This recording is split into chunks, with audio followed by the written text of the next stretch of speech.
تو میں کچھ بھی کر گزروں گی، کچھ بھی۔ سنا آپ نے؟ کچھ بھی۔ ایک عالم غضب میں وہ سامنے کھڑے زاویار انصاری سے ہم کلام تھی۔ مہربانی کر کے مجھے میرے حال پر چھوڑ دیں۔ جس شخص نے میرا ماضی داغدار کیا، میں اس کے ساتھ مستقبل میں کوئی تعلق نہیں رکھنا چاہتی، کوئی تعلق نہیں۔ اگر آپ میں ذرا سی بھی حمیت اور غیرت بچی ہے تو پلیز آئندہ میرے سامنے مت آئیے گا۔ آپ کو دیکھتی ہوں تو میرے زخم ہرے ہو جاتے ہیں۔ اپنے قاتل کو تو شاید میں معاف کر دیتی، مگر میرے بابا اور میری ماما کے خونی کو میں کیسے بھلا سکتی ہوں بھلا؟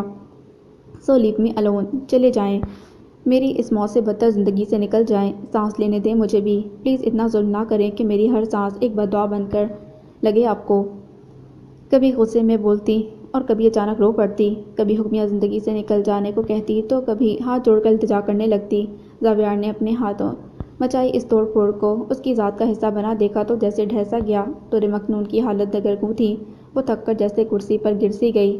کیا کوئی گنجائش نہیں؟ بے حد مایوسی سے زاویار انصاری نے ٹوٹے ہوئے لہجے میں کہا تو گہری گہری سانس لیتی دور مکنون نے بھڑک کر اسے دیکھا تھا۔ اپنے سینے پر ہاتھ رکھ کے کہیں کہ کیا کوئی گنجائش نکلنی چاہیے؟ کیا کوئی گنجائش چھوڑی ہے آپ نے؟ آخر آپ بھی تو بہنوں والے ہیں۔ اگر کوئی عینی کے ساتھ ایسا کرتا تو کیا گنجائش نکالی جا سکتی تھی اس کے لیے؟ بولیے، جواب دیجیے۔ اس کا کڑا سوال زاویار انصاری کی امید کی آخری شمع بھی بجھا گیا تو وہ کچھ دیر یوں ہی دیکھتا رہا، پھر تھکے تھکے سے انداز میں اسے نظروں کی گرفت میں لیا۔ تمہارے کسی سوال کا جواب نہیں ہے میرے پاس۔ شاید تم ٹھیک کہہ رہی ہو، میں جانتا ہوں میں معافی کے لائق نہیں، نہ تم مجھے کبھی معاف کر سکو گی، پھر بھی تم سے درخواست کرتا ہوں ہو سکے تو مجھے بلا دینا۔ کاش میں ایسا کر سکتی۔ اس کے دل سے حوق اٹھی تھی، شاید اسی طرح تمہاری زندگی کو سکون ہو سکے۔ رہ گئی تمہاری آنٹی کی بات تو انہیں میں سمجھا لوں گا، تم پر کوئی حرف نہیں آنے دوں گا، کم از کم اتنا تو کر ہی سکتا ہوں تمہارے لیے۔ ٹوٹا ہوا شکستگی سے بھرپور لہجہ تھا اس کا۔ جملہ مکمل کر کے وہ رکا نہیں اور عمارت کے اندرونی حصے کی جانب بڑھ گیا۔ دور مکنون نے جل تل ہوئی آنکھوں سے اسے جاتے دیکھا تھا اور پھر اسے لگا وہ ڈھہ سی گئی ہے، دماغ جیسے شل ہو گیا تھا۔ پھر نہ جانے کتنی دیر بعد سائرہ بیگم اندر سے برآمد ہوئی تھیں۔ ایک لمحے کو انہیں دیکھ کر اس کا دل اچھل کر حلق میں آ گیا تھا، مگر جب وہ اس کے پاس آئیں تو ان کے لبوں پر پھیلی مسکراہٹ نے اسے اچنبھے میں ڈال دیا۔ پتہ نہیں زاویار نے ان سے کیا کہا تھا، وہ خاصی مطمئن لگ رہی تھیں۔ راستے میں ایک آدھ بار انہوں نے زاویار سے متعلق سوال بھی کیا، جس پر اس نے غائب دماغی سے سر ہلا دیا تھا۔ اسے بغیر بتائے یہاں لانے پر وہ بالکل بھی نادم نہیں تھیں۔ دور مکنون نے تعصب سے انہیں دیکھا اور سیٹ سے سر ٹکا کر آنکھیں موند لیں۔ گزرے چند لمحوں میں اس کی ہستی زیر و زبر ہو گئی تھی۔ یوں معلوم ہو رہا تھا جیسے وہ میلوں کا سفر پا پیادہ کر کے آئی ہو، تھکن حد سے سوا تھی۔ گھر پہنچنے پر خاصی رونق نے اس کا استقبال کیا تھا، جسے نظر انداز کر کے وہ تمام اخلاق اور احتیاط بالائے طاق رکھتی اوپر کمرے میں آ کر بند ہو گئی۔ کل رات وہ ٹھیک سے سو نہ سکی تھی۔ اظہار صاحب کی نوازشوں اور بے تکلف انداز نے آج کل دن کا چین اور راتوں کی نیند اڑا رکھی تھی، لہٰذا نیچے کے پوشن سے آتی آوازوں اور میوزک کے شور کے باوجود وہ روتے روتے سو گئی تھی۔ سائرہ بیگم کو معلوم تھا کہ اب وہ نیچے نہیں آئے گی، اور نہ ہی وہ چاہتی تھیں کہ مظفر صاحب یا دادی اس کی اتری ہوئی صورت دیکھ کر ان کے آج کے معرکے کے بارے میں مطلع ہوں، اس لیے خود ہی اس کی تھکن اور سر درد کا بہانہ کر دیا۔ یہی وجہ تھی کہ ڈنر ٹیبل پر اس کی غیر موجودگی پر جس نے بھی دور مکنون کی بابت سوال کیا، انہوں نے پہلے سے سوچا ہوا جملہ دہرا کر سب کو مطمئن کر دیا۔ رات کے غالباً 1:30 بجنے کا وقت تھا جب اس کی آنکھ کھلی تھی۔ دادی نے اس کے سرہانے گرم دودھ لا کر رکھا تھا جو اب ٹھنڈا ہو چکا تھا۔ بھوک تو اس سے پہلے بھی نہ لگ رہی تھی۔ بیچ رات میں اس طرح آنکھ کھلتے ہی گزرے چند گھنٹوں قبل کی رودات تصور میں کسی فلم کی طرح زندہ ہو کر اس کی بچی کچی نیند بھی اڑا گئی تھی۔ یوں بھی 5 گھنٹے سو جانے کے باعث اب اتنی جلدی نیند آتی بھی کیسے؟ عشاء کی نماز قضا ہو گئی تھی۔ وہ وضو کر کے مصلے پر آ کھڑی ہوئی اور پھر کتنی ہی دیر وہ نماز کے بعد رو رو کر دعا کرتی رہی، اپنے سکون کے لیے اور گھر والوں کی خوشیوں کے لیے۔ مانگنے کے لیے اس کے پاس بہت سی دعائیں تھیں جنہیں نہ جانے مستجاب ہونا تھا بھی کہ نہیں۔ گھر میں خاموشی کا راج تھا اور چپ چاپ لاؤنج میں کھلنے والے ٹیرس کا دروازہ کھول کر باہر نکل آئی۔ 13ویں کا چاند ٹیرس کے بالکل اوپر جگمگا رہا تھا۔ نیچے لان کے لیمپ سے بکھرتی روشنی اس چاندنی کے آگے مانند تھی۔ وہ ٹیرس پر پڑی ایک کرسی پر یوں ہی آ بیٹھی۔ چاندنی رات، اوائل مارچ کی ہلکی سی خنک ہوا اور ستاروں سے بھرا آسمان اسے کچھ بھی متوجہ نہ کر سکا، تاہم وہ خود کو کچھ بہتر محسوس کر رہی تھی۔ زاویار سے ہونے والی ملاقات یاد کر کے وہ کتنی ہی دیر خود پر حیران ہوتی رہی۔ آج کتنے سالوں بعد اس نے لگاتار اتنا بولا تھا، غصہ کیا تھا، اپنے اندر دبے اس غیظ کو باہر نکالا تھا۔ اسے دل کا بوجھ کچھ ہلکا محسوس ہو رہا تھا۔ کیا ہو جاتا زاویار انصاری جو تم میری زندگی میں آئے ہی نہ ہوتے؟ اگر آ ہی گئے تھے تو مجھے اس حال کو پہنچانے کے بعد کم از کم آج تو میرے سامنے نہ کھڑے ہوتے۔ آخر کیا ہو جاتا اگر اللہ میرا سامنا تم سے نہ کراتا تو؟ کرسی کے اوپر پاؤں رکھے گھٹنوں کے گرد بازو حمائل کیے اس نے اپنی پیشانی گھٹنوں پر ٹکائی تھی۔ کہ اپنے عقب سے کسی کی آہٹ محسوس کر کے بے اختیار سر اونچا کر کے اس نے گردن موڑ کر دیکھا تھا۔ لمحے بھر کے لیے جیسے دھڑکن رک سی گئی تھی۔ اظہار صاحب کا بھوت اس کے حواسوں پر سوار تھا، مگر لاؤنج کے دروازے کے قریب آتے اکرما کو دیکھ کر رکی ہوئی سانس بحال کی۔ اس کے چہرے پر یکدم خوف کی جگہ سکون اترا، جو اکرما کی نظروں سے مخفی نہیں رہا تھا۔ اینڈ ٹیرس کے بیچ بیٹھی وہ فی الوقت چاندنی میں مکمل طور پر نہائی ہوئی تھی۔ بال ابھی تک کھلے ہوئے تھے، جو چاندنی کی روشنی میں خوب چمک رہے تھے۔ اکرما دروازے تک آ کر رک گیا تھا۔ میں آئی پلیز؟ شائستگی سے سوال کرتا وہ دہلیز پر رک گیا تھا۔ یہ آپ کا اپنا گھر ہے، آپ کو اجازت کی کیا ضرورت؟ سر ہلا کر اس بات کا تاثر دیتے ہوئے وہ بے اختیار کہہ گئی تھی۔ اکرما نے بغور اسے دیکھا۔ ہاں، مگر آپ کی تنہائی میں مغل ہونے کی اجازت بہرحال مجھے لینی چاہیے، دوستانہ مسکراہٹ سمیت کہتے وہ وہاں سامنے کھڑی کرسی کے پاس آ کھڑا ہوا۔ اکرما کی موجودگی کے خیال سے دوپٹہ سر پر لیتی دور مکنون جواباً خاموش ہو گئی۔ بائی دی وے، اب ساری رات سوئی ہی نہیں یا میری طرح بیچ رات میں آنکھ کھلی ہے؟ چند سیکنڈ کی خاموشی کے بعد اکرما نے ہی سوال کیا۔ بس ایسے ہی نیند ٹوٹ گئی تھی، اس نے نظر چرا کر جواباً کہا۔ اکرما اسے ایک نظر دیکھتا کرسی پر آ بیٹھا۔ اب وہ بالکل مقابل تھی۔ اچھا تو چلیں سنائیے، ریلیکس سے انداز میں کرسی کی پشت سے ٹیک لگاتے اس نے کہا تو دور مکنون نے ناسمجھنے والے انداز میں اس کی طرف دیکھا۔ کیا سناؤں؟ حیرت اور الجھن آمیز سوال لبوں پر در آیا تھا۔ کچھ بھی، غزل یا نظم، جس کی بھی تازہ آمد ہوئی ہو۔ سینے پر بازو لپیٹتے اکرما گویا ہمیں تنگوش تھا۔ دور مکنون شرمندگی سے ہونٹ کاٹنے لگی۔ میں شاعری نہیں کرتی، دبے دبے لہجے میں جواباً کہا تو اکرما بے اختیار مسکرا دیا۔ ظاہر ہے شاعری تو آپ کے لیے کی جاتی ہوگی۔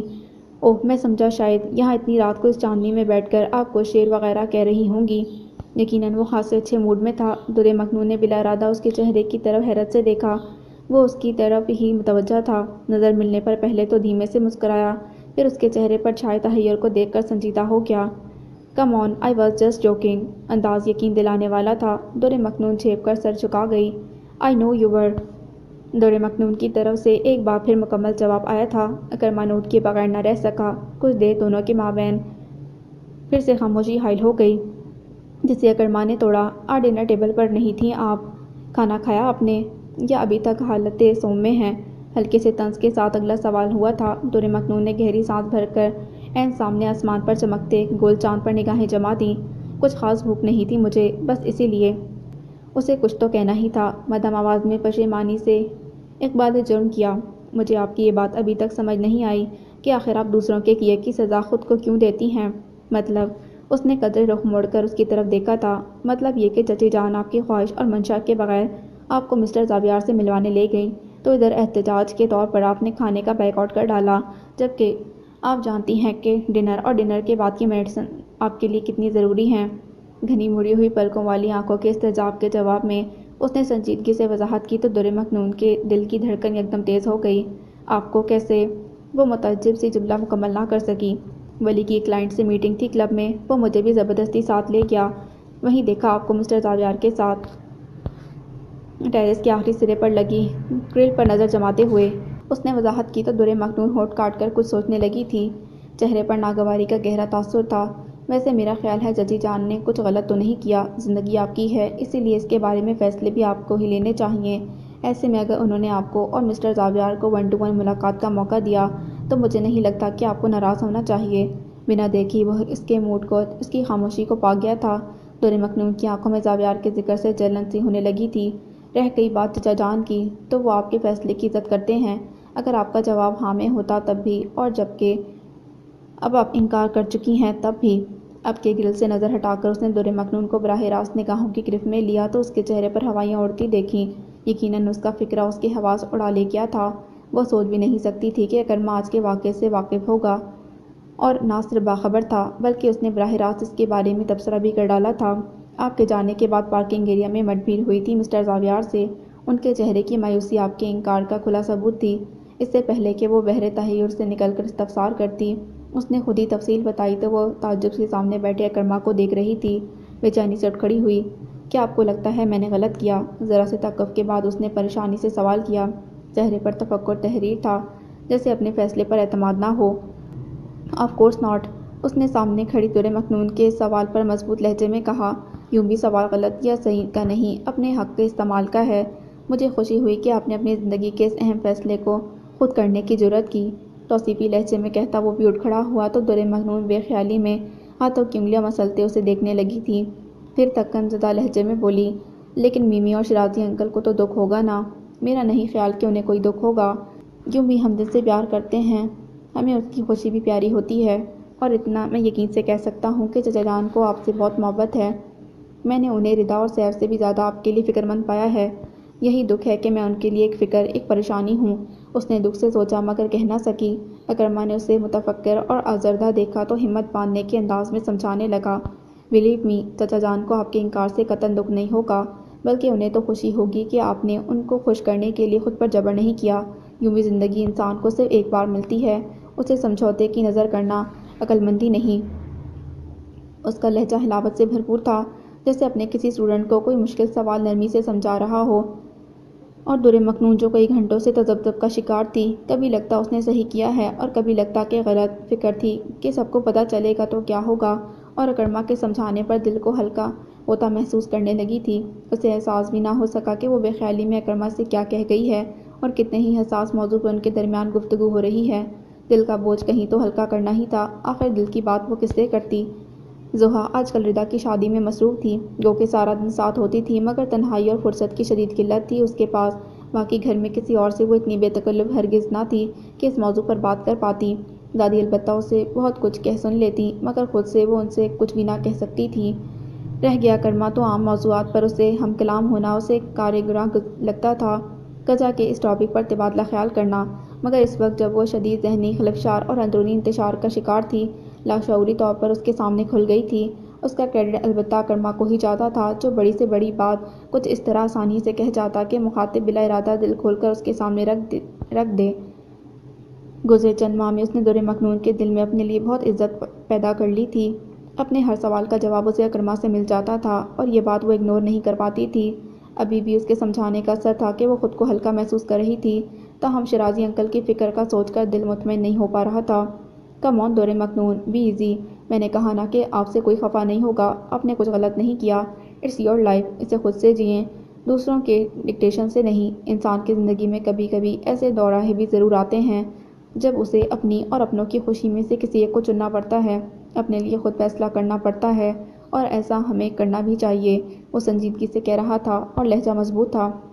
در مکنون نے گہری نظر سے اسے دیکھا اور بے اختیار اس کی زبان سے وہ سوال پھسل پڑا جو اکرما کو متعجب کر گیا، اگر ایسی ہی بات ہے تو آپ نے اپنی زندگی کا اس قدر اہم فیصلہ دادی پر کیوں چھوڑا ہے؟ گزرے اتنے ماہ میں پہلی بار اس نے در مکنون کے لبوں سے کسی اور کے بارے میں سوال سنا تھا، اور وہ بھی اپنے بارے میں۔ حیرت تو ہونی ہی تھی۔ اس لمحے بھویں اچکا کر اسے غور سے دیکھا، جو اس کھلتی چاندنی میں کسی مصور کا شاہکار، کسی شاعر کی غزل کی طرح حسین لگ رہی تھی، اور اس پر کمال کی اپنے حسن سے کس قدر غافل اور بے خبر تھی۔ ولی ٹھیک کہتا ہے، یہ حسن تو بڑے سے بڑے زاہد کا زہر ٹھکانے لگا سکتا ہے۔ گہری سانس بھر کر اس نے نظروں کا زاویہ بدلا تھا۔ قدرے توقف کے بعد مدھم آواز میں بولا، میری بات اور ہے۔ میرے اندر سے وہ جواب نہیں آ رہا جو آپ کو خود میں مل چکا ہے۔ آئی ایم ہیلپ لیس۔ کندھے اچکا کر وہ ریلنگ سے ٹیک لگا کر کھڑا ہو گیا۔ در مکنون اس کی بات پر بڑی حیرت سے اسے دیکھنے لگی۔ کیا آپ کو خولا آپی اچھی نہیں لگتی؟ بے اختیار ایک اور سوال لبوں سے پھسلا تھا۔ اکرما کو اس کا اس طرح اپنی ذات میں دلچسپی لینا خاصا تعجب خیز لگا تھا، مگر اس نے اظہار نہیں کیا اور اطمینان سے بولا، یہ میں نے کب کہا؟ گویا اچھی لگی ہیں۔ اس بات در مکنون کے لہجے میں امید تھی۔ یہ بھی نہیں کہا میں نے۔ اب کہ وہ مسکرایا، در مکنون نے مایوسی سے سر جھٹکا۔ مطلب آپ کنفیوز ہیں؟ کیا نہیں ہونا چاہیے؟ الٹا سوال کیا تو در مکنون لاجواب سی ہو گئی۔ پتہ نہیں، مگر مجھے اتنا ضرور معلوم ہے کہ خولا آپی بہت اچھی ہیں، دبے دبے لہجے میں کہا تو اکرما نے دلچسپی سے اسے دیکھا۔ مثلاً کیا کیا اچھائیاں ہیں ان میں؟ ذرا روشنی ڈال سکتی ہیں آپ؟ ساری اچھائیاں ہیں ان میں۔ اس بار در مکنون کے لہجے میں وثوق تھا اور انداز میں سادگی۔ اکرما بے اختیار مسکرایا۔ مثلاً؟ انداز غیر سنجیدہ تھا، مگر در مکنون گویا محسوس ہی نہ کر سکی اور کچھ سوچ کر کہنے لگی، وہ خوبصورت ہیں اور ذہین ہیں، مزید میچور ہیں، اور سب سے بڑھ کر دل کی بہت اچھی ہیں۔ اس کے لہجے میں خولا کے لیے ستائش تھی اور چہرے پر دبا دبا جوش۔ اکرما کے لیے یہ منظر حیرت انگیز تھا۔ اور آپ کے خیال میں جن خاتون میں یہ چار صفات موجود ہوں، مجھے ان سے شادی کر لینی چاہیے؟ شوخ لہجے میں سوال ہوا تو در مکنون اپنے خیالات سے چونکی، گویا وہ محض مذاق کر رہا تھا۔ اس کے چہرے پر یکدم سخت تاثر ابھرا تھا۔ میں کسی اور کی نہیں، صرف خولا آپی کی بات کر رہی ہوں۔ قدرے خفگی سے کہہ کر اس نے منہ پھیر لیا تو اکرما نہ چاہتے ہوئے بھی ہنس پڑا۔ کمال ہے، مس در مکنون، مجھے آپ سے ایسے جواب کی توقع نہیں تھی، ہنسی روک کر اس نے کہا تو در مکنون نے گردن موڑ کر اسے دیکھا۔ فار یور کائنڈ انفارمیشن، محض ان 4 خصوصیات کے سہارے زندگی نہیں گزرتی میڈم، کچھ اور بھی ہوتا ہے جو انسان اپنے پارٹنر میں دیکھنا چاہتا ہے، اور وہ ہوتی ہے کمپیٹیبلٹی۔ اور جب آپ کا پارٹنر کمپیٹیبل ہوتا ہے نا، تو پھر بھلے وہ خوبصورت ہو نہ ہو، ذہین ہو نہ ہو، میچور ہو نہ ہو، ہم اچھی زندگی گزار سکتے ہیں۔ کچھ آئی سمجھ میں؟ بات مکمل کر کے وہ پھر سے ہولے سے ہنسا تو در مکنون نظر جھکا گئی۔ چلیے اب آپ اپنے چھوٹے سے دماغ پر زیادہ زور نہ ڈالیں اور جا کر ایک گلاس دودھ گرم کر کے پئیں اور پھر فوراً سونے کے لیے کمرے میں چلی جائیں۔ چلیے شاباش، اچھی خوراک کے ساتھ پوری نیند بھی صحت کے لیے بہت ضروری ہوتی ہے۔ یکدم اس نے لہجہ بدل لیا تھا، انداز ایسا تھا جیسے کسی چھوٹے بچے سے مخاطب ہو۔ در مکنون کی آنکھوں میں اس اچانک تبدیلی پر کچھ حیرت ابھری جسے اس نے یکدم رخ موڑ کر چھپانے کی کوشش کی اور اس کی ہدایت کے مطابق نہ چاہتے ہوئے بھی اندر لاؤنج کی طرف قدم بڑھانے لگی۔ وہ بھی اس کی تقلید میں قدم اٹھا کر اس کے برابر چلا آیا تھا۔ بٹ تھینکس اینی وے در مکنون، مجھے اچھا لگا آپ نے میری اچھی زندگی کے لیے سوچا، مجھے مشورہ دیا۔ آئی ہوپ میں ان لائنز پر سوچنے کی کوشش کروں گا۔ آپ کے خلوص کے لیے آئی ایم ریئلی گریٹفل، ذرا سا رک کر اس نے کہا تھا۔ در مکنون نے نظر اٹھا کر دیکھا۔ یہ شخص اور اس کا انداز اسے ہمیشہ متاثر کرتا تھا۔ نرمی اور خلوص سے مزین اس کا لہجہ، اس کی آنکھوں سے جھانکتی شفافیت اس کے دل میں ڈیرہ جمائے خوف کو لمحے میں اکھاڑ پھینکتی تھی۔ اس وقت بھی اس کا اس طرح رک کر شکر گزاری کا اظہار کرنا اسے اچھا لگا تھا۔ لبوں پر بے اختیار مبہم سا تبسم بکھر گیا۔ اس بھرپور چاندنی میں در مکنون کی مسکان نے اس کے حسین چہرے کو کچھ اور روشن کر دیا تھا۔ لمحے بھر کے لیے کرما شرازی مبہوت سا اسے دیکھے گیا۔ Is this the face who launch the 1000 ships? کسی کتاب میں پڑھا ہوا یہ جملہ یکدم ذہن میں ادھم مچا گیا تھا، اور اس سے پہلے کہ وہ مزید کچھ کہتا در مکنون سہج سہج کر قدم اٹھاتی کچن کی طرف بڑھ گئی۔ اکرما نے ایک نظر اسے چاہتے دیکھا اور پھر یکدم سر جھٹک کر آگے بڑھ گیا۔ اف میرے خدا، آخر کو کوکنگ اتنی مشکل کیوں ہوتی ہے کہ بندے کو زندگی عذاب لگنے لگے؟ خودکشی کرنے کا دل چاہنے لگا ہے میرا اب تو۔ نان اسٹک دیگچی کا ڈھکن اٹھاتے ہی اس کے دل سے دہائی نکلی۔ ابھی 15 منٹ پہلے ہی تو وہ مما کی ہدایت پر بددلی سے عمل کر کے پلاؤ کو دم لگانے میں کامیاب ہوئی تھی۔ پورا گھنٹہ لگا تھا اسے کچن میں لہسن کی بو اپنے کپڑوں سے آتی محسوس ہو رہی تھی۔ ذرا دیر شاور لینے ہی گئی تھی کہ ادھر پلاؤ کا ملیدہ ہی بن گیا۔ غصے سے ڈھکنا دیگچی پر پٹک کر اس نے دونوں ہاتھوں سے اپنے گیلے بالوں کو دبوچ لیا۔ مائی گاڈ، اب میں کیا کروں؟ مما نے تو جان لے لینی ہے میری۔ اف میرے اللہ، آخر کو کوکنگ کرنے کی بندے کو ضرورت کیا ہے؟ کیا ہوٹل سے کھانا نہیں آ سکتا؟ کاش میرے ملک میں سگراپے کی تعریف ہی بدل جائے اور لوگ ہم جیسی معصوم لڑکیوں کو پھوڑ پن کے طعنے بھی نہ دیں۔ دل گرفتگی سے وہ دعا کرنے لگی تھی کہ موبائل کی رنگ ٹون نے متوجہ کر لیا۔ آسماء بیگم کا نام ڈسپلے پر جگمگا رہا تھا۔ اس نے بے تابی سے بٹن پریس کیا۔ ہیلو مامی، کیسی ہیں آپ؟ بڑے جوش سے پوچھا تھا اس نے، جس کا جواب عجلت میں دے کر انہوں نے زاویار کے بارے میں استفسار کیا۔ کل رات سے وہ گھر کا فون ریسیو نہیں کر رہا تھا اور اس کا موبائل فون بھی بند آ رہا تھا۔ وہ سخت فکر مند تھی۔ او کم آن مامی، وہ ٹھیک ہے، پرسوں بات ہوئی تھی میری اس سے، وہ نازیہ آنٹی کی طرف جا رہا تھا۔ ہاں البتہ کل تو وہ مجھے بھی اس کا فون نہیں مل سکا۔ موصوف اڑے اڑے پھر رہے ہیں آج کل، آزادی جو مل گئی ہے، اس نے انہیں تسلی دیتے ہوئے بتایا، مگر وہ پھر بھی مطمئن نہیں تھیں۔ انہوں نے بتایا کہ نازیہ سے پرسوں ملنے کے بعد وہ کل کا پورا دن بھی آؤٹ آف ٹچ تھا اور یہی بات انہیں فکر مند کر رہی تھی۔ آپ نے نازیہ آنٹی سے پوچھا کیا؟ کل وہ گئی تھی اس کی طرف۔ اب کہ وہ قدر سنجیدگی سے پوچھنے لگی تھی۔ نہیں، وہ آؤٹ آف اسٹیشن ہے۔ پلیز بیٹا، تم ذرا گھر کے چکر لگا آؤ اور مجھے فوراً اطلاع دو۔ Take it easy MAMI, relax, میں جاتی ہوں فوراً۔ صاحب بہادر دن چڑھے سو رہے ہوں گے، آپ فکر نہ کریں، میں کان کھینچتی ہوں جا کر اس کے، ہلکے پھلکے لہجے میں کہہ کر اس نے فون بند کیا اور فوراً ہی زاویار کے نمبر پر کال کی۔ کل کی طرح موبائل آف تھا آج بھی۔ گھر پر بھی بیل ہو رہی تھی مگر ہنوز ریسیو نہیں کیا جا رہا تھا۔ 2 پھر 3 پھر 4 اس نے کبھی گھر اور کبھی موبائل پر فون کیا۔ اتوار تھا ورنہ اس کے آفس فون کرتی۔ ابھی کھڑی سوچ رہی تھی کہ کیا کرے کہ میمونہ کچن میں چلی آئیں۔ کس کا فون تھا اور تم اتنی پریشان کیوں لگ رہی ہو؟ آتے ہی سوال ہوا تھا۔ آسماء مامی کا تھا۔ وہ اپنے خیال سے نکل کر فوراً بولی تو انہوں نے تنبیہی نظروں سے اسے دیکھا۔ کتنی بار کہا ہے مت کہا کرو آسماء کو۔ کم آن مما، میں شہریار ماموں کے نہیں بلکہ عثمان انکل کے ریفرنس سے انہیں مامی کہتی ہوں۔ ہلکی شرارت کے ساتھ انہیں جواب دیا تو وہ چڑ سی گئی۔ ایسے ہی تو وہ تمہارے ماموں لگتے تھے نا وہ، طنزیہ لہجے میں کہا۔ یوں ہی سمجھ لیں۔ اچھا فضول مت ہانکا کرو سارا وقت، کچھ سنجیدگی پیدا کرو خود میں، اگلے گھر جانا ہے، 10 لوگوں کی باتیں سنواؤ گی مجھے، اب خیال کرو۔ یکدم وہ موڈ بدل کر سنانے لگی تھیں اور اس سے پہلے ان کا لیکچر طوالت اختیار کرتا اس نے قطع کلامی کرتے ہوئے آسماء کے فون کا جواز گوش گزار کیا تو میمونہ تھم گئیں۔ تم نے فون کیا اسے؟ جی کیا تھا، کل سے کر رہی ہوں، مگر موصوف نہ گھر سے فون اٹھا رہے ہیں نہ موبائل پر کال ریسیو ہو رہی ہے، اس لیے میں ذرا آسما لاج کی طرف جا رہی ہوں۔ اس نے بتا کر سوال کیا، پھر ایک دم کچھ خیال آنے پر بولی، جاؤں؟ بہت خوب، پہلے تو فیصلہ کر لیا اور اب پوچھا جا رہا ہے۔ وہ قدرے خفگی سے بولیں تو وہ بھی جھلا گئی۔ اوکے فائن، نہیں جاتی، ایک تو آپ کے بھتیجے کی فکر کرو، اوپر سے باتیں بھی سنو۔ ہاتھ میں پکڑا ہیئر برش میز پر پٹکا تو میمونہ بیگم کچھ نرم پڑ گئیں۔ اچھا، زیادہ نخرے کرنے کی ضرورت نہیں، جاؤ مگر جلدی آنا، اور ہاں اس کے لیے کھانا لے کر جانا، کیا پتہ لنچ ہی نہ کیا ہو اس نے۔ پھوپھو والی روایتی محبت سے مجبور تھیں وہ، بڑے پیار سے بولی۔ یوں بھی داماد بننے کے امکانات نے تو اور بھی اہمیت بڑھا دی تھی اس کی۔ نو وے، یہ جو پلاؤ کے نام پر چاولوں کا ملیدہ بنا ہے نا، وہ میں اس کے لیے ہرگز نہیں لے کر جاؤں گی۔ اس نے ڈش اٹھا کر میرے سر پر مار دینی ہے۔ کانوں کو ہاتھ لگاتے اس نے کوڑا سا جواب دے دیا تھا، چپ کرو تم، وہ جو کل رات کو کوفتے بنائے تھے نا، اس کا کافی سارا سالن رکھا ہے، وہ لے جانا، اسے پسند ہے بہت۔ ماشاءاللہ، بھتیجے کی پسند کی کس قدر یاد ہے، کیا محبت ہے آپ کی اس کے لیے۔ اگر سالن رکھا تھا تو مجھے صبح سے کیوں کچن میں جلایا ہے آپ نے؟ کمر پر ہاتھ رکھ کر کسی لڑاکا کی طرح وہ بولی تو میمونہ نے ڈپٹ دیا، بیکار باتیں بند کرو، جو کہا ہے وہ کرو جا کر، اور ہاں پہلے ذرا بال ڈرائی کر لینا، پھر گھر سے نکلنا، چلو فوراً چلتی پھرتی نظر آؤ، زبیار سے تمہارے رشتے کی بات چل رہی ہے، اس لیے ذرا تمیز سے پیش آنا اس سے۔ What over my dad body, میں مر جاؤں گی مگر اس باگڑ بلے سے شادی نہیں کروں گی، and that is my final decision. غصہ ایک دم حاوی ہوا تھا اس پر، پیر پٹک کر جواب دیا، کوئی پرواہ نہیں، آغا جان تمہاری ڈیڈ باڈی زبیار کے گھر بھجوا دیں گے، تم کسی زوم میں نہ رہنا۔ دوسری جانب سے بڑا نپا تولا جواب آیا تھا۔ شرین نے آنکھیں بڑبڑا کر انہیں دیکھا، اور جب سامنے کھڑی ماں کے چہرے کے تاثرات میں کوئی تبدیلی نہ آئی تو تلملا کر کچن سے نکل آئی۔ ٹو ہیل ود آغا جان اور ان کے گھٹیا فیصلے۔ کمرے میں آ کر کتنی ہی چیزیں اس نے اٹھا کر کارپیٹ پر پھینکی، تب بھی غصے کا گراف نیچے نہیں آیا۔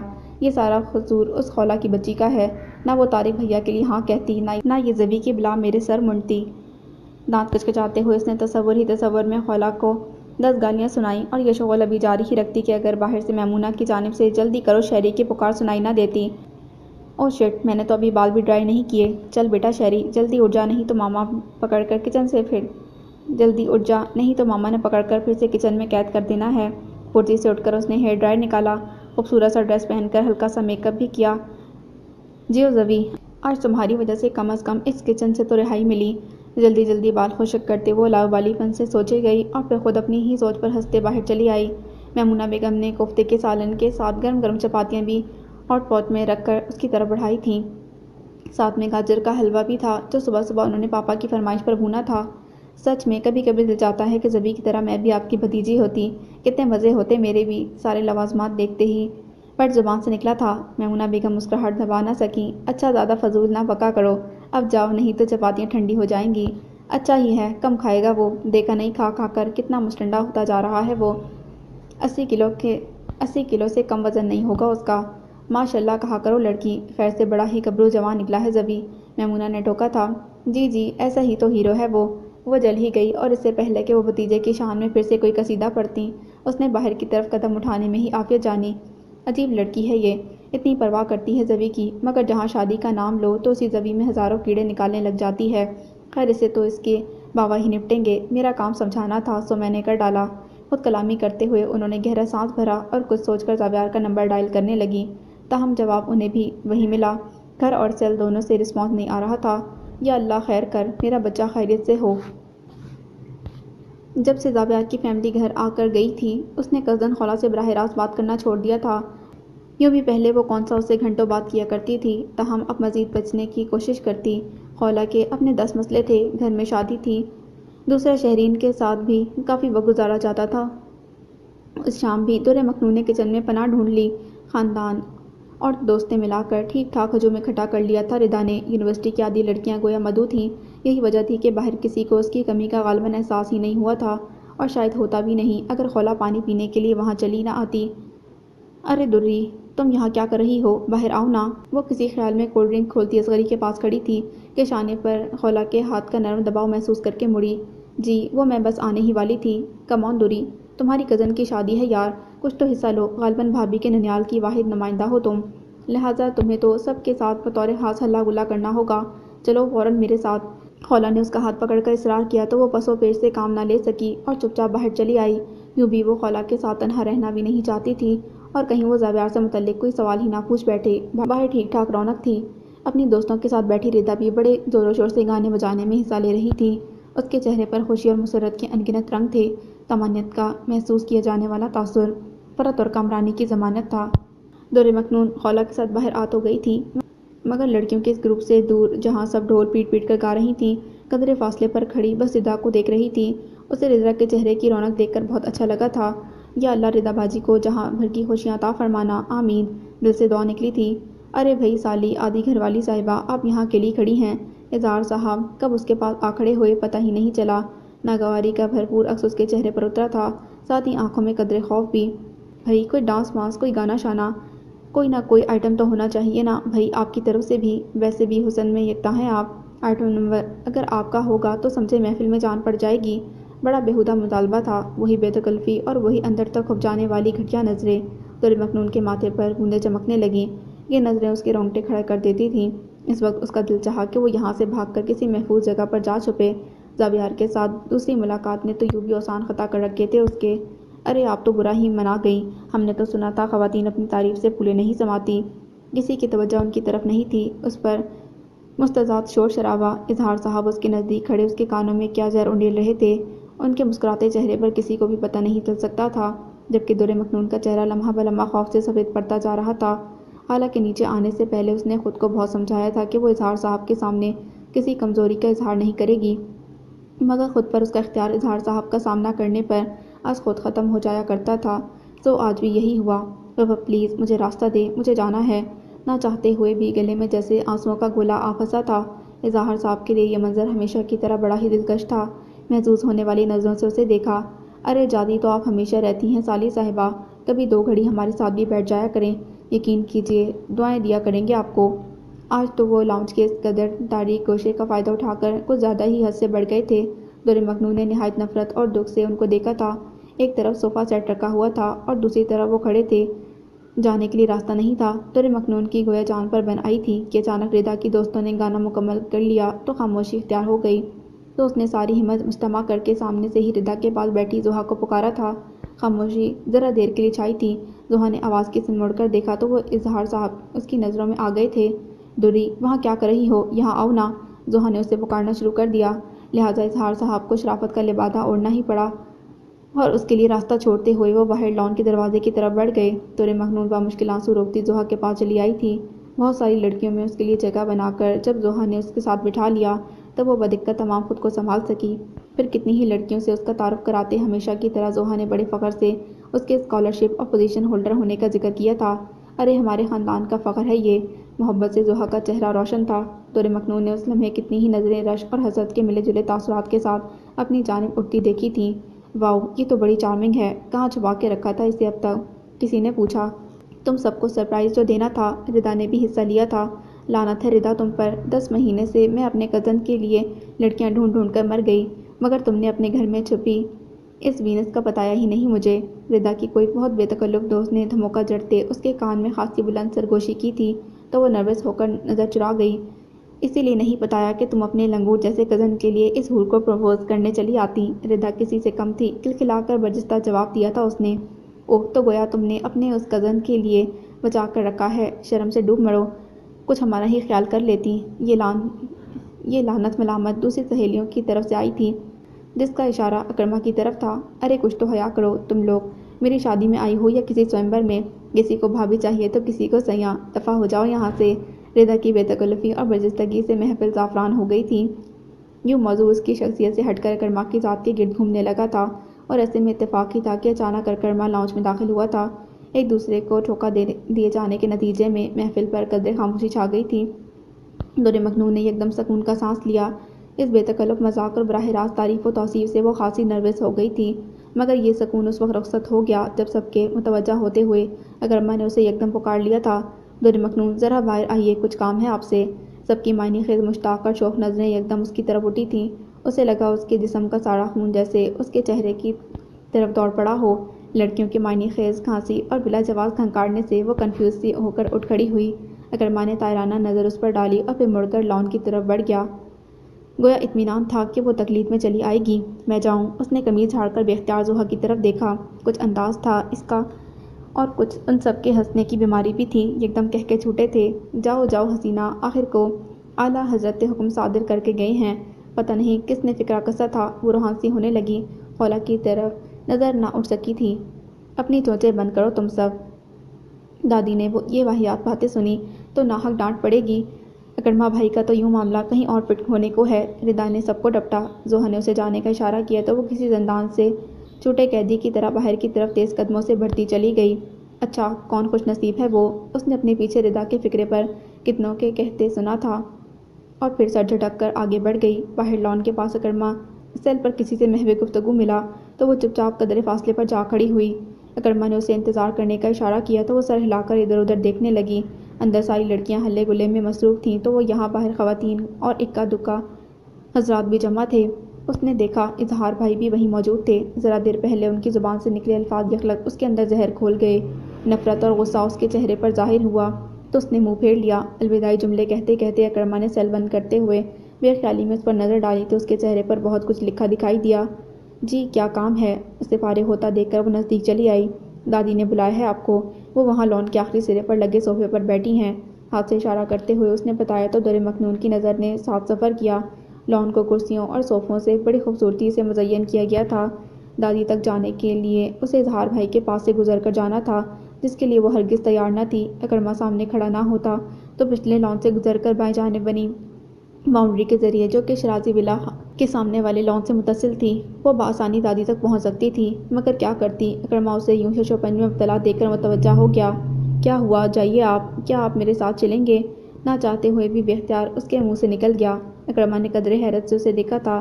دل تو چاہا استفسار کرے کہ آخر اسے ڈر کس سے لگ رہا ہے، مگر ہمیشہ کی طرح کچھ سوچ کر چپ ہو گیا اور قدم بڑھاتے ہوئے بولا، چلیے آئیے، انفیکٹ چچی جان کی کوئی کزن آپ سے ملنا چاہ رہی تھیں، اسی لیے بلایا ہے دادی نے آپ کو۔ ساتھ چلتے ہوئے اس نے بتایا، جسے بے دہانی سے سن کر اس نے سر ہلا دیا۔ در حقیقت سارا دھیان تو اس کا اظہار صاحب کی طرف تھا، جو راستے میں کھڑے کسی سے محو گفتگو تھے، لہٰذا جو ہی وہ ان کے قریب سے گزرے، در مکنون لاشعوری طور پر اکرما کے پیچھے چھپ کر چلنے لگی تھی۔ اکرما نے نوٹ کیا کہ جب اظہار صاحب کے پاس سے وہ دونوں گزر چکے تو اس کے عقب سے نکل کر اس کے پہلو میں چلنے لگی، یہاں تک کہ اکرما دادی کے پاس جا رکا۔ دادی نے اسے دیکھا تو پیار سے بلا کر پاس بٹھا لیا۔ ان کے ساتھ بیٹھی خاتون نے اسے بغور دیکھا۔ در مکنون نروس سی ہو کر نظر جھکا گئی۔ اس نے نوٹ بھی کیا کہ اکرما وہاں سے جا چکا ہے۔ وہ خاتون اس کی ماما کی کزن تھیں۔ دادی نے تعارف کروایا تو وہ ان کے مدھم لہجے میں کیے جانے والے سوالات کی طرف لامحالہ متوجہ ہو گئی۔ دادی کی خاموشی کے باعث اسے ہر سوال کا جواب دینا پڑا، اور جب سیما آنٹی نے اسے خود سے لگایا تو وہ اظہار صاحب کے خوف کو بمشکل ذہن سے جھٹک سکی۔ اچھا بابا، آتی ہوں میں تمہاری طرف بھی، ویسے اس ارادے سے نکلی نہیں تھی میں۔ آسما لاج کے دروازے پر پہنچ کر اس نے کار کو بریک لگاتے ہی کان سے لگے سیل کے ذریعے خولہ کو جواب دیا تھا، جس کے نتیجے میں اسے ٹھیک ٹھاک سننے کو بھی ملی تھی۔ غلطی اس کی تھی کہ وہ ردا کی طرف جانے والی کمٹمنٹ بالکل بھول گئی تھی، اسی لیے چپ چاپ اس کی جھاڑ سنتی رہی۔ اوکے بھائی، کہا تو ہے آ رہی ہوں، تم بس ماما کو فون کر کے بتا دو کہ میں یہاں سے سیدھی تمہاری طرف آؤں گی، مگر کچھ ٹائم لگ جائے گا مجھے۔ بالآخر اس نے ہی قطع کلامی کرتے ہوئے کہا تو کہیں جا کر خولہ کا پارا نیچے آیا۔ پتہ ہے مجھے، پہلے اس کریلے کو مزید نیند چڑھاؤ گی، تب کہیں جا کر فرصت ملے گی۔ بہرحال میں تمہیں صرف 1.5 گھنٹہ دے رہی ہوں، آئی سمجھ؟ نہ 1 منٹ آگے نہ پیچھے، خولہ نے چڑھ کر کہا تھا۔ اچھا بابا اچھا، اب بند کرو فون، میں گیٹ کے سامنے کھڑی ہوں، خانہ زبی کو تھما کر فوراً ہی نکل جاؤں گی، ڈونٹ وری۔ اس نے تسلی آمیز لہجے میں کہہ کر فون بند کیا اور کار کا دروازہ کھول کر باہر نکل آئی۔ بیل بجا کر اس نے اچک کر گیٹ کے اندر جھانکنے کی کوشش کی۔ زاویار کی گاڑی کھڑی تھی، تاہم مہران کی بائیک اسے وہاں سے غائب نظر آئی۔ مامی کی کار بھی اندر ہی پارک تھی۔ اس نے لگاتار کئی بیلیں بجا دیں۔ 10 منٹ گزرنے کے بعد کہیں جا کر اندر سے کسی کے باہر آنے کی آواز سنائی دی تو اس نے سکون کا سانس لیا، مگر یہ سکون اس وقت یکدم رخصت ہو گیا جب دروازہ کھولنے والا زاویار کے بجائے کرخ چہرے والا اجنبی نکلا۔ سلام جی، لٹھ مار انداز تھا سلام کا۔ شرین بدک کر پیچھے ہٹی، لہجہ اور چہرہ دونوں سختی لیے ہوئے تھے۔ کون ہو تم؟ وہ ٹھیک ٹھاک دہشت زدہ ہو گئی تھی۔ یہ آدمی کچھ دیکھا ہوا سا لگ رہا تھا، جو اپنے حلیے سے کوئی دیہاتی معلوم ہو رہا تھا۔ ایک دم اس کے ذہن میں جھماکہ سا ہوا۔ اسے یاد آیا کہ اس نے اس شخص کو ایک بار شاپنگ مال کے ریسٹورنٹ میں زاویار کے ساتھ ہی دیکھا تھا، اور جس کے بارے میں زبی نے بتایا تھا وہ اس کا کلائنٹ تھا۔ کلائنٹ اور زبی کے گھر پر؟ اس کا دل کسی خطرے کے منفی خیال سے دھڑک اٹھا۔ جی میں مولا بخش ہوں، زاویار صاحب کے کام سے آیا تھا۔ کرخ لہجے میں اپنے سوال کا جواب موصول ہوا تھا۔ زبی کہاں ہے؟ آئی مین زاویار۔ یک بیک اس کی نظر اس شخص کے ہاتھ میں پکڑے زاویار کے اسپورٹس بیگ پر پڑی۔ بیگ غالباً سامان سے بھرا ہوا تھا۔ اور تم یہ سامان لے کر کہاں جا رہے ہو؟ اب کہ اس نے اپنے لرزتے لہجے کو قابو کر کے قدرے روب سے پوچھا تو مقابل شخص نے ہاتھ سے تن سے اسے دیکھا۔ زاویار صاحب ہاسپٹل میں پڑا ہے، بہت بڑا ایکسیڈنٹ ہوا ہے کل رات اس کا۔ میں یہ سامان اسی واسطے لینے آیا تھا۔ یہ دیکھو چابی اب ان کے پاس ہے۔ اتنی بھیانک خبر وہ کتنے مزے سے ایک ہی سانس میں سنا گیا تھا۔ شرین کو ایک لمحے کے لیے اپنے کانوں پر یقین نہیں آیا۔ زیویئر ہاسپٹل میں، مائی گاڈ! مگر اس نے ہمیں کال کیوں نہیں کیا؟ اس کا موبائل اور بائک سب ختم ہو گیا۔ بس زندگی بچ گئی ہے، اللہ کا شکر ادا کرو۔ مولا بخش کا حلیہ ہی نہیں، اس کی زبان بھی اسے غیر مقامی آدمی ثابت کر رہی تھی۔ شہرین کے ہاتھوں سے گویا طوطے اڑ گئے تھے۔ بمشکل گم ہوتے حواس کو قابو کر کے چند ضروری سوالات اس سے پوچھنے کے بعد وہ ناچار ہی اس کی جیب کے تعاقب میں کار دوڑانے لگی تھی۔ دل ڈر بھی رہا تھا کہ کہیں یہ غنڈہ موالی اسے دھوکہ ہی نہ دے رہا ہو، مگر جب جیپ ایک پرائیویٹ ہاسپٹل کے دروازے پر آ کر رکی تو وہ دھڑکتے دل سے کار پارک کر کے اندر چلی آئی۔ زبی ٹھیک تو ہے نا؟ اسے زیادہ چوٹ تو نہیں آئی؟ خون تو نہیں بہا؟ اس اجنبی کے ساتھ چلتے ہوئے اس نے کئی سوال پوچھ ڈالے تھے۔ یہ سب آپ خود دیکھ لو جا کر۔ اس کے پاس ایک ہی جواب تھا، یہاں تک کہ وہ اس کی تکلیف میں آئی سی یو تک چلی آئی تھی۔ آئی سی یو دیکھ کر ہی اس کا دل بری طرح دھڑکنے لگا تھا، اور جس وقت وہ آئی سی یو میں داخل ہوئی اس کے قدم جیسے دہلیز پر ہی جم گئے۔ سامنے ہی بیڈ پر زاویار مختلف پٹیوں میں جکڑا پڑا تھا۔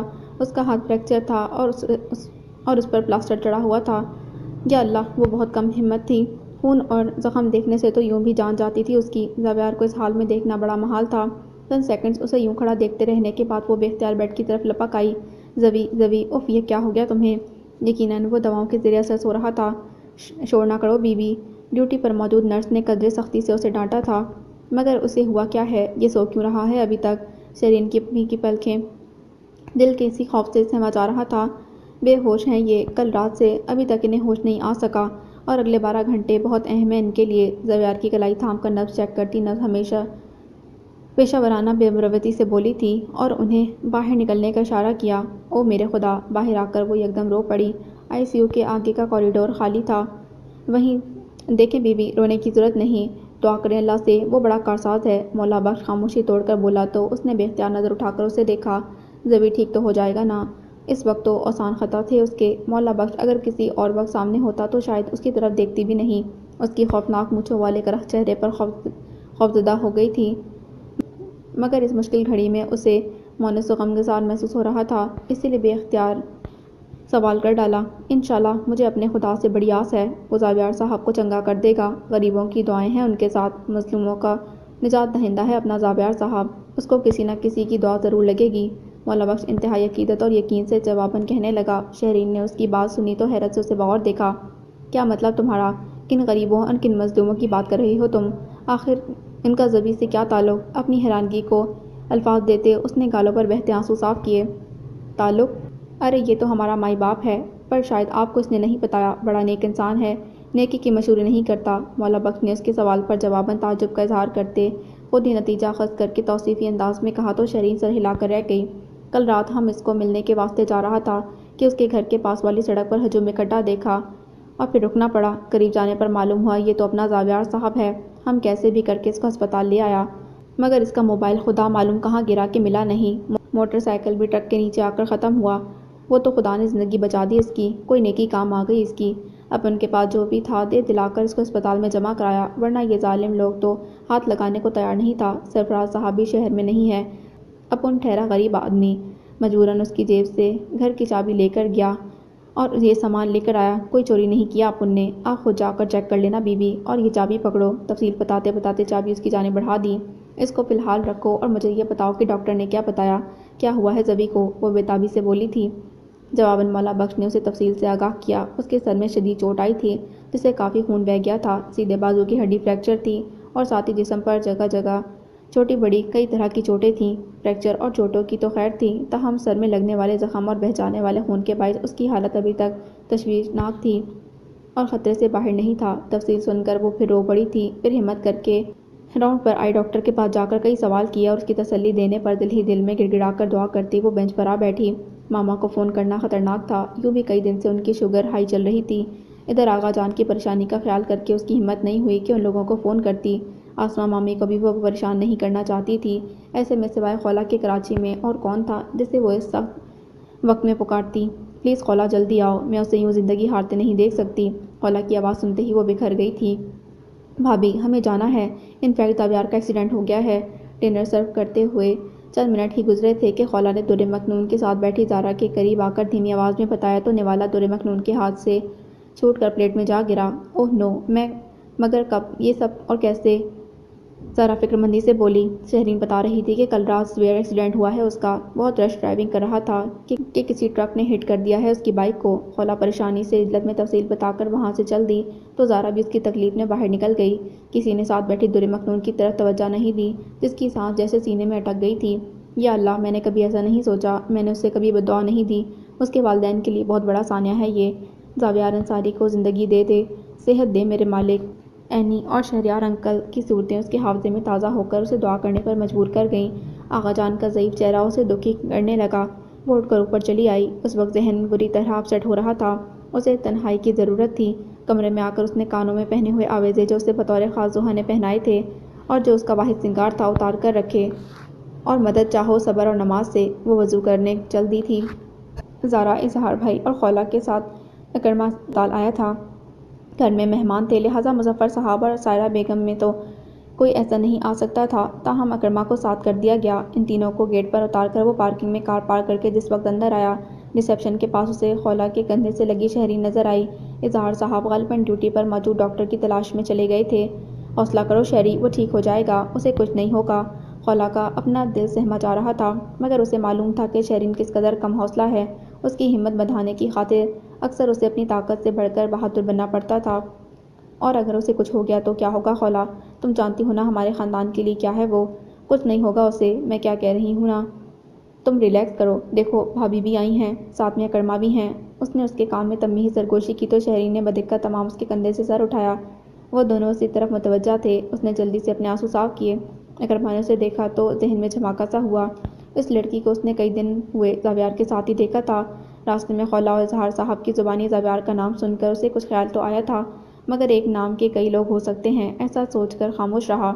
مگر اس وقت سامنے کھڑی شہرین مرزا اس کے خدشے کو سچ ثابت کر رہی تھی، تو گویا کل رات در مکنون کے لبوں سے انکار سننے والا شخص زاویار اس وقت آئی سی یو میں زندگی موت کی جنگ لڑ رہا تھا، اور خولہ اس کی کزن تھی۔ اس نے کڑیاں جوڑیں تو یہ سوچ کر حیران ہوا کہ اگر ایسا ہے تو پھر خولہ اور اظہار بھائی زاویار کے پروپوزل کے بارے میں، حتیٰ کہ زارا تک اس واقعے سے انجان تھی۔